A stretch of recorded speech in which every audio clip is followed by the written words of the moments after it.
Hey guys, InaPandora here, and I'm bringing you tips and tricks on how to achieve a flawless airbrush makeup look, along with this desert glam makeup look. So I'm gonna start with priming my face, and today I'm going to be using Smashbox Pore Minimizing Primer. What I like to do is putting all over my face where the pores are enlarged or where we're having like scarring and stuff, and I have a lot of scarring around my nose, so that helps reduce them.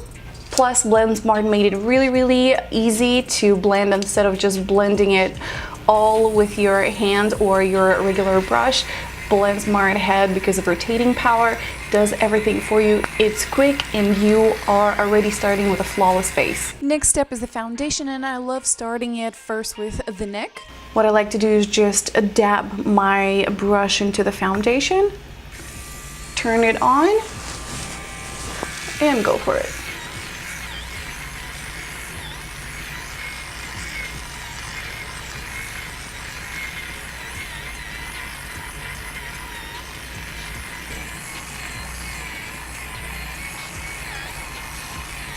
Once your foundation is blended, I'm gonna go with a beauty blender and finish around the eye. Now to contour my face, what I love to do is just use a darker shade foundation and just blend it in with the same brush. Have you ever contoured someone's face and there was still lines around and you couldn't blend it with a brush or anything else? Well, this is your saver. It will blend anything and everything. Then I'm gonna go in with the concealer.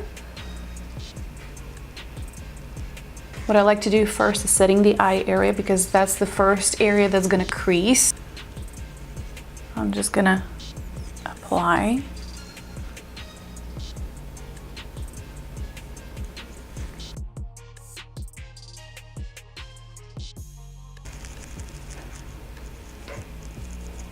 I'm gonna let it sit for a minute or two, and then I'm gonna go with a powder head and smooth everything out. That will give that smoothness, veil, and blend everything together. If you're going in with a translucent powder, tap it a little bit, and then make sure that you're tapping the excess on your hand, because otherwise you're gonna have powder flying all over your client's eyes.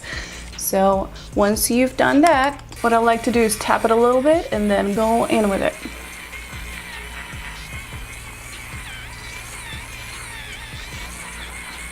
And I'm finishing up my face routine with adding a little bit of blush and highlighter, and our face is ready for the next step, which are the eyes. And I'm going to start with a transition color a little bit at a time. I'm going to apply it all over my crease and the outer corner of the eye. I'm going to take my time and go in little by little until everything is blended seamlessly and smooth.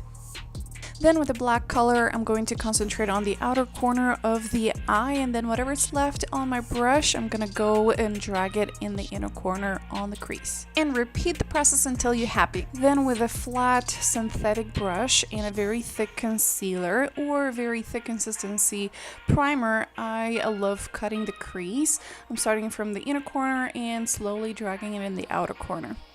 Then applying the light white or golden shade on top of it and seal everything in place.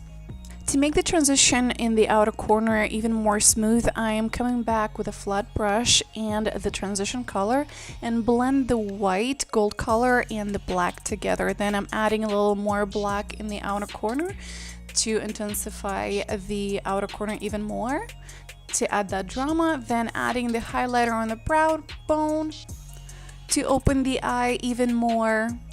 For the under eye, I'm using the same color I used on the crease and blended outwards. Then I'm going in with a pencil brush and black eyeshadow and add a little more blackness in the outer corner and add it all the way to the middle, but I want to stop in the middle, don't bring it in the inner corner too much.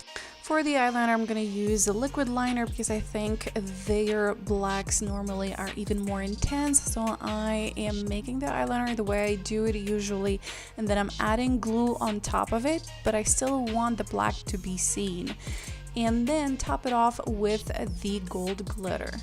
I love using the same brush I applied the glue to apply the glitter because it helps making less mess. Then adding mascara and false eyelashes. We're gonna complete this look with a nude lipstick. Hope you found this video useful. Remember, sell smart with blend smart, and happy blending, everyone!